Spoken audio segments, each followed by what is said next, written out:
వారిచే ఇంతటి గానామృత కళ్యాణాన్ని రచించినందుకు వారికి మనం అందరం కూడా జన్మ జన్మలకు రుణపడి ఉంటాం. ఈ విషయాన్ని ఈ ఒక్క రోజే చదివి ఈ ఒక్క పూటే మర్చిపోయేది కాదు, ఇది జీవిత కాలము నిలిచి ఉంటుంది. కావున వారికి మనందరము హృదయపూర్వక ధన్యవాదాలు చెప్పుకుంటాము.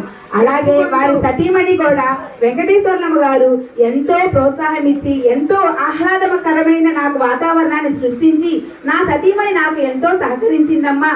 అలా తను సహకరించకపోతే నేను ఇంతటి కార్యక్రమాన్ని ఇంతటిది ఘన విజయాన్ని నేను సాధించలేని తల్లి అని ఆయన ఎంతో చక్కగా చెప్పారు.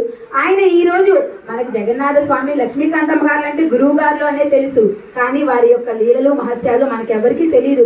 మన దివ్యుల రత్నకుమారి గారి సమాజంలో మనము చేరినందుకు ఆ అమ్మగారి దయవలను మనం ఇక్కడికి వచ్చి ఈ క్షేత్రాలన్నీ దర్శించి ఈ భాగంలో మనం కూడా కొంత పుణ్యాన్ని మూట కట్టుకున్నామమ్మా. అలాగే ఆ అన్న కూడా మనకి ఈ డోలక్ వాయించడానికి వచ్చి ఆ అమ్మగారి మాటలు విని ముందుకు ఒక అడుగు ముందుకు వేసి ఇంత చక్కగా ఈ గానామృతాన్ని రచించి ఇక్కడ ఉన్న అందరి చేత కూడా చక్కగా చదివించి ఇక్కడ చదివే ప్రతి ఒక్కళ్ళు కూడా పొలగించిపోయారు. జగన్నాథ స్వామి వారు స్వర్గస్థులైనప్పుడు ఎంతమంది కళ్ళ వెంట నీళ్లు వచ్చినాయో చూశారు కదా.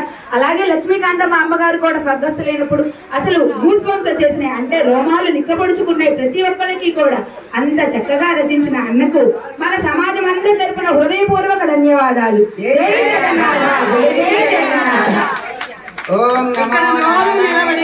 ఇక్కడ రోజు నిలబడి ఈ కార్యక్రమాలకి చేయించే వరలక్ష్మి గారు శ్రీరామూర్తి గారు పుణ్య దంపతులు కూడా ఇంకా ఎంతో సేవలు చేస్తూ స్వామి వారు ఆరోగ్యమును నిత్య సంతోషాన్ని ప్రసాదించుగాక.